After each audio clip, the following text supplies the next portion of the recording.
Bismillahirrahmanirrahim.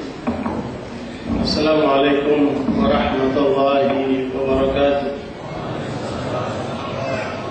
Alhamdulillahi rabbil alamin, wal aqibatu lil muttaqin, wala udwana illa 'alal zalimin.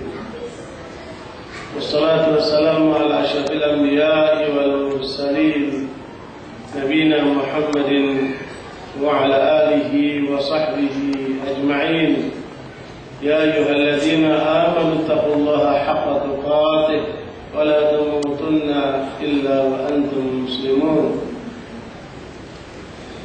Allahumma la sahla illa ma ja'altahu sahla wa anta taj'al hazna idza shi'ta sahla.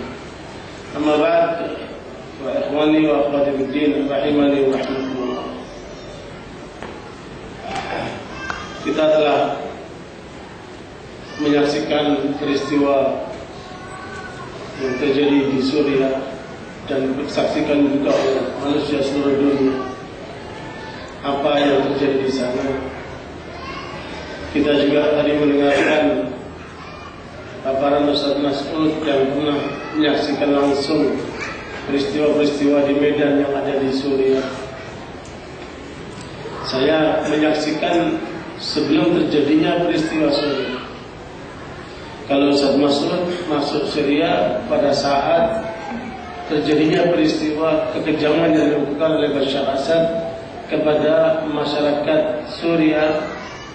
Namun saya berkunjung ke Syria sebelum itu terjadi semuanya, namun gejala-gejala itu sudah nampak sekali. Dan perlu diketahui sekalian, Syria adalah salah satu bagian dari Syam. Syam ini wilayah yang diberkahi oleh Allah, yang kandungannya adalah Palestina. Di sana ada Masjid Aqsa, kemudian ada Lebanon, kemudian di sana ada Yordan dan Suriah. Alhamdulillah saya sudah masuk ke seluruh wilayah Syam ini. Saya masuk ke Palestina, saya masuk ke Lebanon, dan juga masuk ke Yordan dan Suriah. Saya menyaksikan Suriah sebelum terjadi peristiwa ini. Di awal-awal pemerintahan Bashar Assad. Dan saya masuk dari Yordania. Ketika masuk di Syria itu nampak sekali rakyat yang serba ketakutan dan tentara di mana-mana dengan senjata lengkapnya, seakan-akan untuk menakuti rakyatnya. Dan jarang sekali turis yang datang ke sana, karena memang melihat realitas seperti itu tidak mendukung turis untuk datang, kecuali orang yang punya misi mau tahu ada apa dengan Syria. Kalau hanya orang mau datang berkunjung, mau lihat-lihat saja, mau menikmati alam, menikmati budaya, dia nggak akan datang dalam kondisi seperti itu, karena memang sangat mengerikan. Kemudian apa yang kita saksikan di sana memang suatu indikasi yang lebih dahsyat daripada masa-masa kita tertekan dengan Orde Baru, ya, atau orde-orde sebelumnya, sehingga kemudian terasa betul orang bicara takut, orang bertindak takut, apalagi dengan beredarnya tentara-tentara dan senjata lengkap seperti itu. Ikhwan wa akhwat, seharusnya ada 2 orang Suriah langsung dari front terdepan itu akan ada dalam acara ini. Dijadwalkan mereka akan datang tadi malam jam 12 malam dari Malaysia. Tetapi qadarullah mereka tidak mendapat visa untuk masuk di sini, sehingga penerbangan dari Malaysia tidak bisa mengantarkan mereka masuk Jakarta, sehingga mereka tidak bisa hadir dalam acara ini. Padahal Mereka rindu sekali ketemu dengan masyarakat Indonesia. Saya ketemu mereka dalam forum muktamar yang ada di Mesir kemarin. Satu bernama Dr. Usama, ketua bidang politik penyelamatan Suriah, dan satu lagi saudara Rabi', salah seorang komandan Mujahidin yang ada di Damaskus. Dan itu pun wilayah yang pernah saya kunjungi, Damaskus.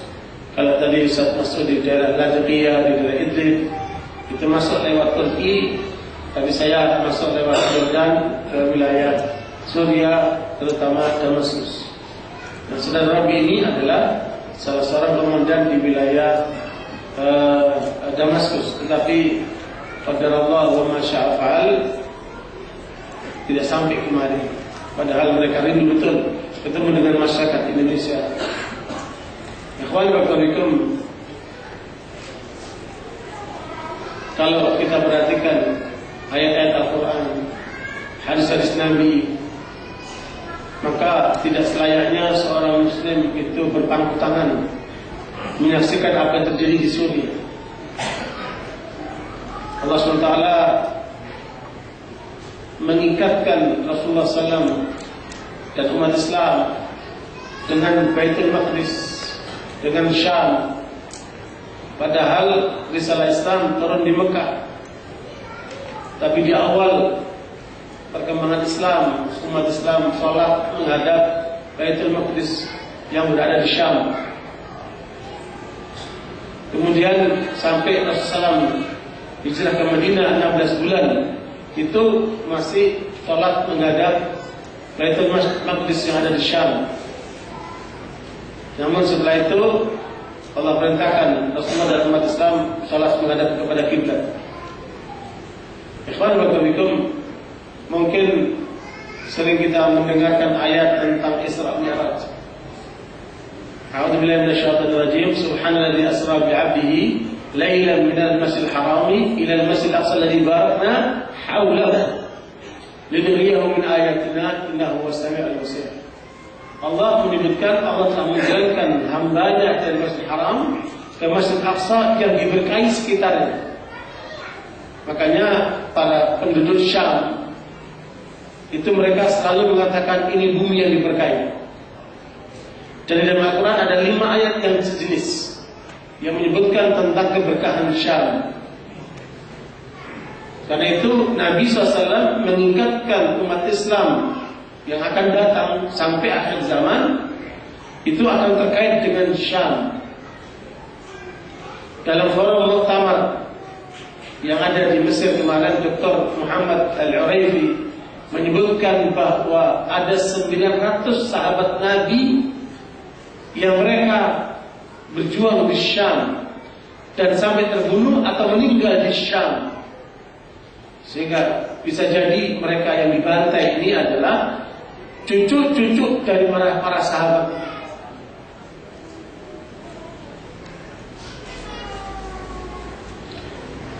Ikhwan barakallahu fikum.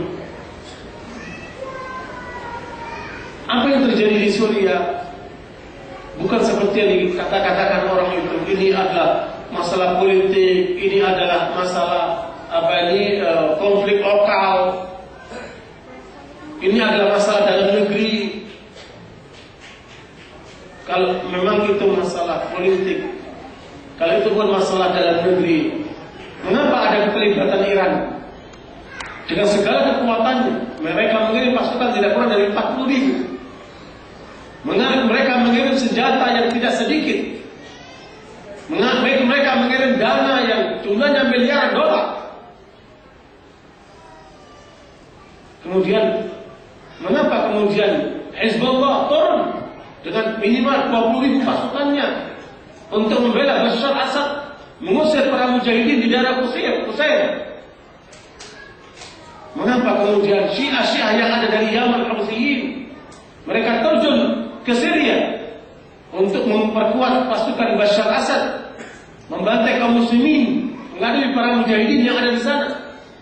Mengapa kemudian sejumlah besar pasukan yang ada dari Syria, milisi-milisi Syiah, yang kemudian mereka terjun membela Bashar Assad di Syria?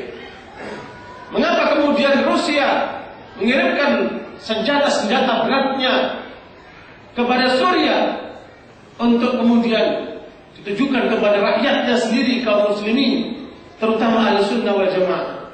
Mengapa kemudian Cina begitu ketat membantu Syria, membantu Bashar Assad untuk kemudian membantai rakyatnya sendiri, kaum muslimin, terutama Ahlussunnah? Mengapa semua ikatan ini? Mengapa Amerika yang pendusta itu hanya berbual saja, mengatakan macam-macam, tapi kemudian mereka berpangku tangan dengan melihat kenyataan rakyat Syria dibantai seperti itu? Apa yang dibuat Amerika untuk rakyat Syria? Hanya omong doang, hanya pernyataan-pernyataan politik. Mengapa mereka tidak turun dengan kekuatannya ketika seperti yang terjadi di Libya? Pada saat kemudian mereka meruntuhkan Gaddafi. Dan itulah permainan liciknya Amerika. Sekalian, kita perhatikan bumi Syam, bumi yang diberkahi ini. Dan kemudian Rasulullah SAW menyebutkan, Allahumma barik fi Syamina, ya Allah berkahi pada Syam kita. Dan itu diungkapkan oleh Rasulullah SAW beberapa kali. Dan nanti di akhir zaman, pejuang-pejuang Islam itu akan berkumpul di Syam untuk membebaskan Baitul Maqdis Al-Aqsa. Karena itu sekalian, di mana posisi kita? Di mana posisi kita sebagai umat Islam di Indonesia ini? Kita bangga dengan saudara-saudara kita yang sudah berangkat ke sana, memberikan perhatiannya, memberikan dukungannya, memberikan doanya, menyuarakan suara-suara mereka Al-Syam untuk menghadapi musuh-musuhnya. Dan ini bukan main-main sekalian. Ini adalah gerakan internasional yang kemudian melalui kelompok-kelompok Syiah itu untuk membantai umat Islam, menghancurkan umat Islam, menyelamatkan negeri Israel. Karena selama ini Bashar Assad dengan pasukannya itu adalah kelompok yang melindungi Israel. Bohong Syiah, bohong Iran, bohong Hizbullah yang mengatakan anti Israel, anti Amerika itu. Justru mereka anti Amerika dan Israel. Mereka takut kalau sampai mujahidin di Suriah ini menang, menghancurkan kekuatan Syiah dan kekuatan Bashar Assad itu, maka akan menjadi ancaman bagi Israel. Karena memang sekalian, pemerintahan Syiah ini Bashar Assad itu diwarisi dari kudeta militer tahun 63.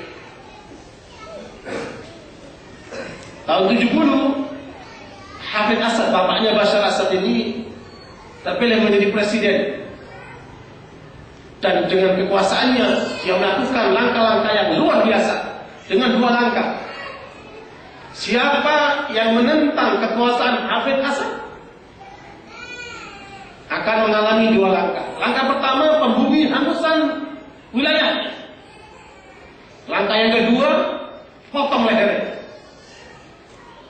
Dan berapa banyak kaum muslimin yang ada di Suriah yang mengalami derita kejahatan bapaknya, terutama di daerah Hama. Itulah puncaknya, puncak daripada kejahatan kelompok Bashar Assad ini, membumi hanguskan Hama. Tidak kurang dari 3.000 ulama yang dibantai oleh mereka ini. Masyarakat jumlahnya yang akan disebutkan, yang dibantai, dihancurkan kotanya. Jadi menghancurkan kota, membunuh rakyatnya, dan terutama para ulama. Dan berapa banyak usaha-usaha untuk menumbangkan kekuatan Bashar al-Assad, tetapi mengalami kegagalan karena kekuatan yang luar biasa. Karena waktu itu mereka didukung habis-habisan oleh Amerika untuk menjaga wilayah perbatasan Israel di daerah Golan itu. Jangan lupa sekalian, selama keluarga Assad ini memimpin Suriah, tidak ada satupun peluru yang datang ke Israel. Menunjukkan apa? Mereka penjaga-penjaga setia perbatasan terhadap Israel. Saudara tahu mengapa ada Hizbullah yang ada di Lebanon itu? Wilayah selatan Lebanon tadinya adalah wilayah yang ditempati oleh Ahlus Sunnah. Dan dari situlah Ahlussunnah menyerang Israel. Tetapi kemudian rupanya Yahudi tidak senang dengan kondisi itu, maka mereka bekerja sama dengan Syiah untuk kemudian menyingkirkan Ahlussunnah di wilayah itu. Dan awalnya dimulai dari gerakan amal. Gerakan amal ini adalah ibu kandung daripada Hizbullah yang telah membantai Ahlussunnah dari masyarakat Palestina di Sabra dan Shatila. Mungkin Bapak Ibu masih ingat peristiwa pembantaian umat Islam Ahlussunnah di Sabra dan Shatila tahun 82 dan juga tahun 85, yang ribuan umat Islam dibantai di sana oleh gerakan amal Syiah ini. Kemudian dari rahim Syiah inilah namanya gerakan amal inilah munculnya Hizbullah itu. Kemudian membunuh, hanguskan umat Islam Ahlussunnah dan menyingkirkan mereka dari wilayah selatan, dan kemudian dikuasai oleh Hizbullah yang sekarang dikuasai oleh Hasan Nasrallah itu. Untuk apa? Mengamankan Israel dari kekuatan mujahidin yang bisa mungkin masuk dari wilayah itu, sehingga Israel merasa aman. Dalam muktamar yang di Mesir kemarin, saya ketemu dengan penulis buku ini. Dia kawan saya, Hizbullah minan Nasr ila al-Qatar. Ditulis oleh Anwar Qasim Al-Khudari. Ini orang Yaman yang melakukan penelitian tentang Hizbullah. Kemudian saya bilang sama dia kemarin, Hizbullah sudah terang-terangan melawan Ahlussunnah. Hizbullah sudah terang-terangan mengumumkan perang membela Bashar Assad untuk menghadapi para mujahidin. Dan apalagi yang setelah itu kamu akan tulis? Setelah minan Nasr ila al-Qasr, apalagi yang akan kamu tulis tentang Hizbullah itu? Saya tanya seperti itu. Maka dia mengatakan minan Nasr ila al-Qabr insyaallah. Dari kemenangan menuju kuburan insyaallah. Begitu jawabnya beliau. Ikhwan barakallahu fikum. Makanya Hafid Assad adalah kaki tangan Amerika untuk mengamankan wilayah Israel, dan untuk itu harus membersihkan Suriah dari semua kekuatan umat Islam yang mengarah kepada jihad, sehingga dilucuti semuanya, sehingga Yahudi merasa aman. Saudara tahu apa yang terjadi dengan Israel sekarang?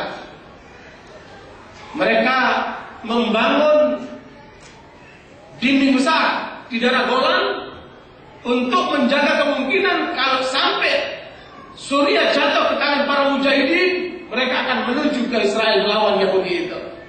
Dibikin benteng oleh mereka. Sebelumnya tidak ada itu. Ini menunjukkan betapa bahwa memang keluarga Assad ini untuk melindungi Yahudi, dan untuk itu mereka bekerja sama menjaga pengamanan benteng ini sekalian.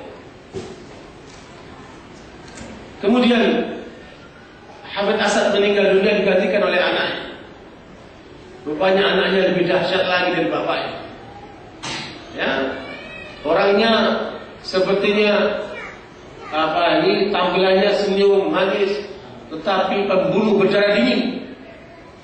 Dengan adanya peristiwa Arab Spring yang dimulai dari Tunis, lanjut ke Yaman, lanjut ke Mesir, lanjut ke Libya, dan rupanya masyarakat Syria sudah sangat keras sekali dengan Tauhid Bashar Assad dan pasukannya itu, sehingga mereka pun menyuarakan demonstrasi secara damai untuk supaya dilakukan perubahan politik, dilakukan perubahan kebijakan, dilakukan bahkan penggantian rezim atas kejahatan yang mereka lakukan selama ini.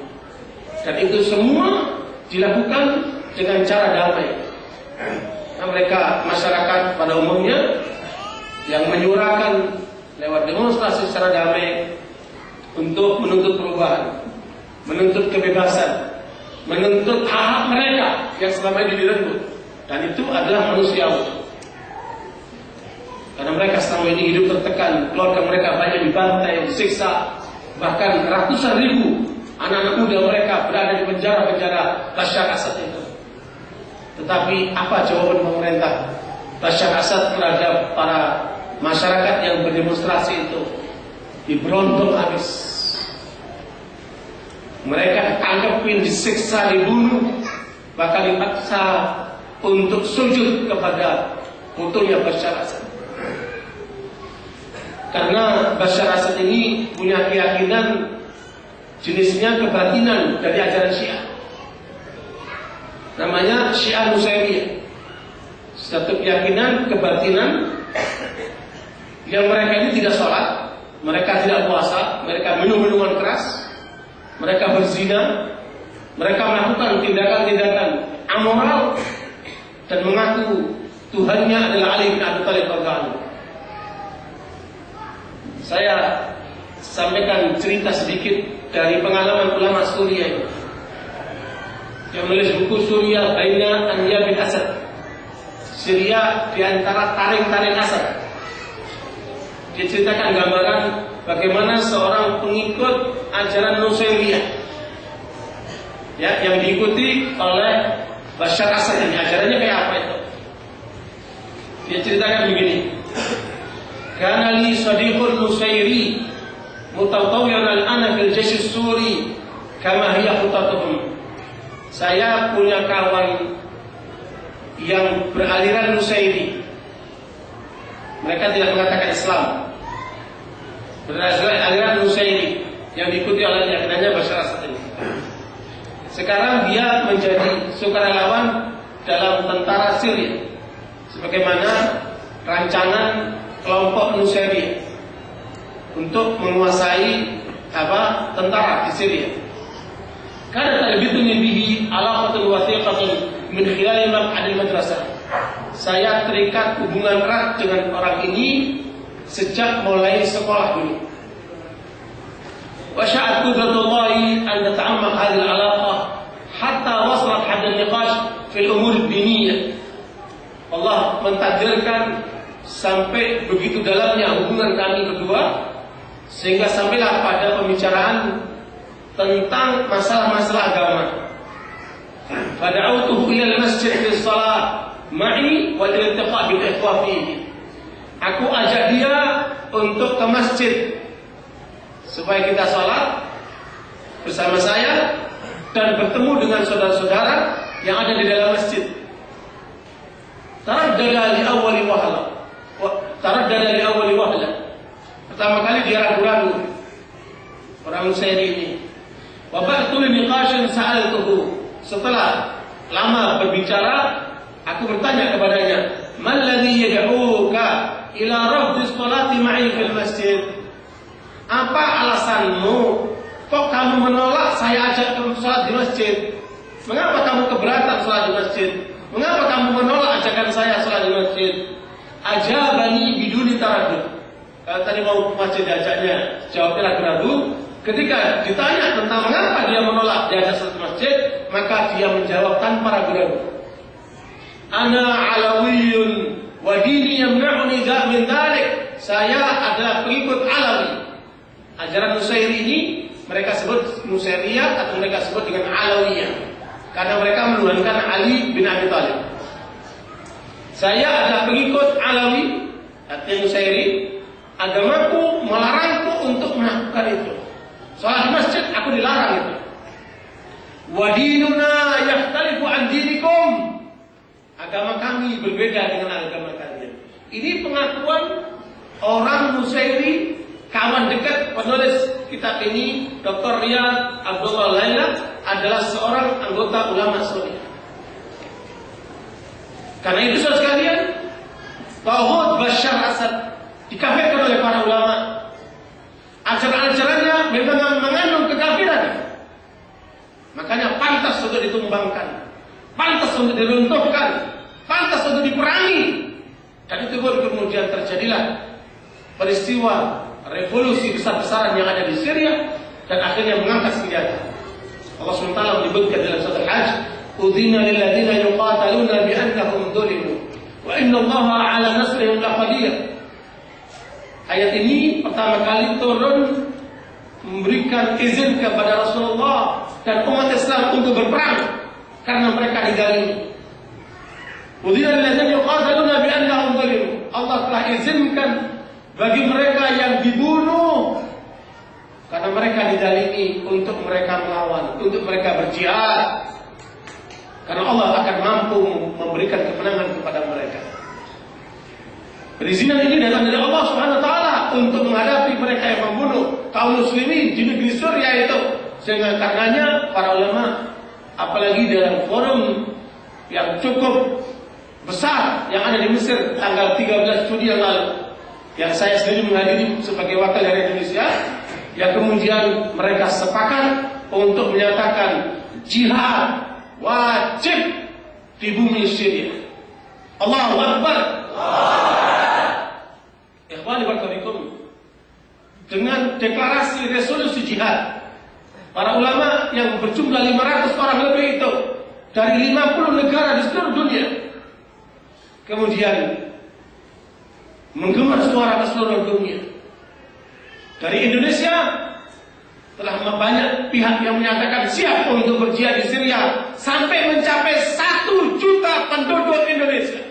Allahu Akbar. Seorang komandan mujahidin Suriah mengatakan sama saya, seandainya dari jumlah itu 20.000 saja dari Indonesia, cukup kami akan menggayang orang-orang Syiah di Syria itu. Sekalian, makanya apa arti hidup ini kalau tidak untuk Allah Subhanahu wa taala? Apakah hidup kita hanya untuk istri kita? Apakah hidup kita hanya untuk anak-anak kita? Apakah hidup kita hanya untuk senang-senang melihat kenyataan-kenyataan duniawi yang seperti ini? Apa ada arti hidup kita kalau tidak untuk Allah? Dan kita pun telah menyatakan inna salati wa nusuki wa mahyaya wa mamati lillahi rabbil alamin. Salatku, ibadah korbanku, mati dan hidupku untuk Allah. Kenapa kemudian kita ragu-ragu untuk berjuang di jalan Allah Subhanahu wa taala? Dan tidak ada kemuliaan seperti kemuliaan orang yang mati syahid di jalan Allah Subhanahu wa taala. Makanya Allah Subhanahu wa taala mengukur iman kita bukan dari omongan, mengukur iman kita bukan dari tampilan, tetapi mengukur kita dengan apa? Sebesar apa pengorbanan kita untuk Allah Subhanahu wa taala. Di dalam surah Al-Hujurat ayat 15 Allah menyebutkan, innamal mu'minuna alladzina amanu billahi wa rasulih thumma lam yartabu wa jahadu bi amwalihim wa anfusihim fi sabilillah ulaika humus shadiqun. Allah SWT menyebutkan dalam ayat itu, yang namanya orang-orang mukmin adalah mereka yang beriman kepada Allah dan Rasul-Nya. Kemudian tidak ada keraguan di dalam dirinya. Kemudian mereka berjuang di jalan Allah dengan harta dan jiwanya. Itulah orang-orang yang jujur, itulah orang-orang yang benar. Maknanya kalau iman kita tidak melahirkan siap berkorban dengan harta dan jiwa kita, berarti iman kita perlu dipertanyakan, saudara sekalian. Karenanya saudara sekalian, apa yang terjadi di negeri manapun di dunia ini, ada saudara kita yang terluka, yang kemudian dizalimi, tersakiti, maka wajib bagi kita untuk menolong mereka sesuai dengan kemampuan kita. Allah menyebutkan dalam surat At-Taubah, wal mu'minuna wal mu'minatu ba'duhum awliya'u ba'd ya'muruna bil ma'ruf wa yanhauna 'anil munkar wa yuqimuna as-salata wa yu'tuna az-zakata wa yuti'una Allah wa rasulahu ulaika sarhamuhumullah innallaha 'azizun hakim. Allah menyebutkan dalam ayat itu, orang-orang mukmin laki-laki dan mukmin perempuan semua harus saling tolong menolong. Mereka satu kesatuan, mau di Indonesia, mau di Syria, mau di Rusia, maupun di mana saja, mereka satu saudara, mereka satu kekuatan, mereka harus saling tolong menolong karena kita semua telah diikat oleh Allah dengan keimanan. Dan keimanan bukan hanya pembualan, bukan hanya kata-kata, tetapi iman yang melahirkan pengorbanan, siap berkorban dengan harta dan jiwa sekalian. Rasulullah SAW satu kali ditanya oleh sahabat, ayul amali aqwam ya Rasulullah, amalan apa yang paling agung ya Rasulullah? Beliau menjawab, imanun billahi wa rasulih, beriman kepada Allah dan Rasulnya. Thumma ai, kemudian apa lagi ya Rasulullah? Thumma qala al-jihadu fi sabilillah, jihad di jalan Allah. Thumma ai, kemudian apa lagi Rasulullah? Hajjum mabrur, baru kemudian menyebut haji yang mabrur. Hadis ini dari Bukhari dan Muslim. Ikhwani barakallahu, makanya sebagai seorang muslim tidak boleh bertanggung tangan melihat saudara-saudara kita dibantai seperti itu. Lihat, mereka bukan hanya para mujahidin yang dibantai oleh mereka, bukan pula pemuda-pemuda saja, tetapi anak-anak, ibu-ibu, bapak-bapak tua, semua tidak terlepas dari pembantaian para penjaga masyarakat ini. Makanya saudara sekalian, alladzina amanu yuqatiluna fi sabilillah walladzina kafaru yuqatiluna fi sabilit taghut faqatilu awliya asy-syaitan inna kaida asy-syaitani kana dha'if. Allah menyebutkan bahwa orang-orang beriman mereka berperang di jalan Allah. Adapun orang-orang kafir mereka berperang di jalan taghut. Itulah taghut Bashar Assad dengan pasukannya yang membantai kaum muslimin yang ada di Syria itu. Maka faqatilu awliya syaitan, perangi pengikut-pengikut syaitan itu, karena sungguh inna kaida syaitani kana dha'ifa, bahwa tipu daya syaitan itu lemah sekali. Ikhwan barakallahu fikum, makanya apa yang bisa kita buat untuk mereka? Ada 4 langkah. Langkah yang terbaik, kita ikut mendukung mereka dengan jiwa kita, dengan darah kita. Makanya kalau tadi panitia membuat tulisan air mata Syria, saya bilang ganti itu, ganti dengan darah Syria, karena ini sudah bukan air mata lagi. Mereka sudah dibantai dengan sedemikian rupa. Sudah ada 100.000 yang mereka bantai, ratusan ribu yang mereka siksa di penjara-penjara. 5 juta lebih mereka yang menjadi pengungsi di Turki, Yordan, di mana-mana. Cerita mereka luar biasa. Bagaimana kalau itu terjadi dengan kita? Apa yang kita lakukan saat itu? Ikhwan barakallahu fikum, makanya dengan dukungan ini mudah-mudahan mereka menjadi tambah kuat menghadapi kekuatan taghut Bashar Assad itu. Inna Allah yuhibbul ladzina yuqatiluna fi sabili saffa ka'annahum bunyanun marsus. Allah suka dengan orang-orang yang berjuang di jalan Allah dengan satu kekuatan, seakan mereka bangunan yang kokoh. Dan ini harus kita upayakan terus-menerus untuk menekan masyarakat Indonesia dan pemerintah Indonesia agar bersuara membela rakyat Suriah itu. Sampai sekarang kita tidak terdengar suara Indonesia di dalam pembelaannya terhadap rakyat Suriah itu saja. Kita harus suarakan itu. Ini adalah langkah pertama yang bisa kita tempuh sesuai dengan kemampuan masing-masing. Fattaqullaha mastata'tum. Dan itu telah difatwakan ulama seluruh dunia yang berkumpul dalam pertemuan yang saya hadiri di Mesir. Kemudian yang kedua, kalau memang tidak bisa berangkat ke sana, maka jangan kamu beli dengan harta. Bantulah sesuai kemampuan kita untuk mendukung perjuangan saudara kita di sana. Karena sekalian kata Imam Adz-Dzahabi rahimahullah, di dalam sesuai dengan apa? Penjelasan surat Al-Hujurat ayat 15 yang saya bacakan tadi, bahwa orang mukmin harus siap berkorban dengan harta dan jiwanya. Maknanya, kata Imam Adz-Dzahabi rahimahullah, seorang mukmin harus dermawan, seorang mukmin harus pemberani. 2 sifat itu harus ada dalam diri orang mukmin. Dia harus dermawan dan dia harus pemberani. Dan itulah yang dimiliki oleh para sahabat radhiyallahu anhum. Sampainya Islam itu ke negeri kita ini. Kalau tanpa 2 ini, nggak mungkin Islam itu sampai ke negeri kita. Dan tanpa 2 ini, nggak mungkin kita sampai ke sini. Karena itu saudara sekalian, kalau memang tidak bisa dengan cara pertama, kita tempuh dengan cara yang kedua. Kumpulkan dana sebanyak mungkin untuk kita kirim ke sana. Dan alhamdulillah kawan-kawan kita sudah beberapa kali mengantarkan itu ke sana. Dalam muktamar ulama dunia di Mesir, mereka menyepakati minimal 3 hari. Ya. 11 rekomendasi disampaikan lewat forum itu dan kemudian menyebar ke seluruh dunia, bisa diakses di internet. Tetapi di dalam forum itu yang tidak terungkap di media massa, dan itu akan saya sampaikan hari ini, ada 3 poin utama. Bahwa poin utama akan dibentuk front yang langsung dipimpin oleh para ulama untuk jihad di sini, dan itu dipimpin oleh Dr. Sofwan, ya, Wakil Ketua Rabita Ulama Kaum Muslimin. Dan untuk itu seluruh mereka yang tergabung dalam mujahidin yang dipimpin ulama ini akan menuju ke Syria. Kemudian yang kedua,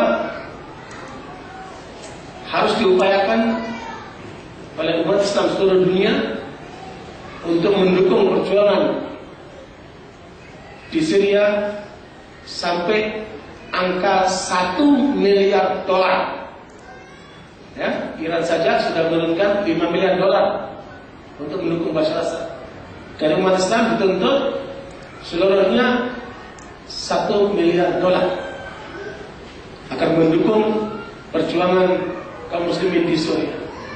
Mudah-mudahan dari Indonesia cukup banyak bisa terkumpul untuk bisa dikirim ke sana. Kemudian ketiga, ada gerakan lobby politik yang akan langsung dipimpin oleh Dr. Yusuf Qaradawi untuk melakukan pendekatan kepada seluruh pemerintah Arab, Islam maupun kafir buat menekan secara politik terhadap kekuatan Bashar Assad. Dan inilah yang sekarang sedang diadakan, sedang dijalankan untuk kemudian melakukan langkah-langkah pembelaan kepada saudara kita yang ada di Syria. Untuk kita, yang kedua adalah mencoba mengumpulkan dana seperti sekarang ini. Alhamdulillah anak-anak muda telah bergerak di 35 titik di seluruh Indonesia mengumpulkan dana melalui tablik-tablik akbar, melalui donasi-donasi yang kemudian disalurkan kepada Syria. Kemudian yang ketiga, kita harus menyuarakan tragedi Syria ini di mana-mana. Jangan ada diam, bicaralah di mana-mana untuk memberikan pertolongan kepada saudara kita di Syria lewat pernyataan kita, lewat ceramah-ceramah kita, lewat ucapan kita, lewat diskusi kita. Jangan diam. Oh, ini adalah kejahatan Syiah. Oh, ini adalah kejahatan internasional untuk menghancurkan umat Islam. Bahkan para ulama di Mesir itu telah mengatakan bahwa perjuangan di Syria adalah untuk menghancurkan Islam. Nah, mereka berjuang Syiah, Iran, Bashar Assad, Hezbollah, Irak, kemudian Syiah Yaman didukung dengan Rusia, Cina, semua bermaksud untuk menghancurkan Islam. Makanya Syekh Qurain, ketua ulama Suriah, yang ketua itu mengatakan, saudara-saudara, kalau saja perjuangan yang di Syria itu gagal menghadapi kekuatan-kekuatan musuh itu, jangan disalahkan anak cucu kalian akan menjadi Syiah. Dan kita sekarang lihat bagaimana perkembangan Syiah di Indonesia sangat mengerikan. Sementara umat Islam lalai, tokoh-tokoh Islam abai, dan mereka terus bergerak mensyiahkan saudara-saudara kita di kampung-kampung. Bahkan laporan dari Bangka kemarin, 1 desa masuk Syiah semuanya. Ikhwan barakallahu, maka kalau ini dibiarkan, maka bisa jadi api yang menyala-nyala di Timur Tengah itu bisa pindah ke Indonesia, sebagaimana sudah terjadi di Sampang itu. Makanya pemerintah tidak boleh terlambat untuk menangkal semua ini. Bahwa ini adalah kita bermain api, jangan main-main. Karena Syiah ini ideologi, dan ideologi Syiah tidak akan berhenti sebelum mereka meraih negara. Karena saudara sekalian, inilah yang sedang diupayakan oleh mereka untuk meraih Syria, menguatkan Bashar Assad dengan segala kekuatannya. Dan kita tidak boleh berpangku tangan hanya menonton. Paling tidak kita suarakan dengan nada kita, dengan suara kita, supaya kita memberikan kontribusi untuk mereka. Kalau memang kita tidak punya uang, tolong mereka yang punya uang untuk supaya mereka mengeluarkan hartanya. Kalau kita berfisik lemah, tolong mereka yang kuat fisiknya itu untuk mendukung perjuangan di Syria. Man jahaza ghaziyan faqad haza. Kata Rasulullah, siapa yang menyiapkan seorang pejuang untuk berperang, maka orang yang menyiapkan itu sama seperti orang yang berperang. Dan di dalam hadis Muslim Rasul mengatakan, man lam yaghzu wa lam yuhaddith nafsahu bil ghadw mata ala syu'batin minan nifaq. Kalau ada orang Muslim yang tidak pernah berperang di jalan Allah dan tidak pernah mengatakan dalam dirinya, kalau ada kesempatan berperang, saya akan berperang, tidak mengatakan sama dirinya seperti itu, maka orang yang seperti ini kalau mati di atas kemunafikan. Dan kita tidak mau tentunya mati di atas kemunafikan.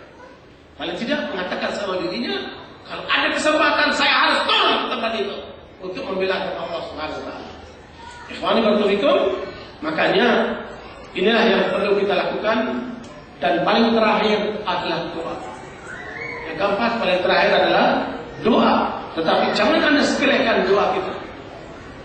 Saya masih teringat pernyataan para mujahidin di Afghanistan pada saat mereka mengalami suatu penyerangan yang luar biasa dari negara superpower Rusia itu. Mereka mengatakan, kalau jumlah pasukan kami cukup untuk menghadapi mereka. Kalau bersenjata kami bisa melakukan revolusi, melakukan upaya sesuai dengan yang banyak kami miliki. Kalau dana kami akan upayakan, tetapi yang kami butuhkan dari kalian semuanya adalah doa-doa kalian di tengah malam.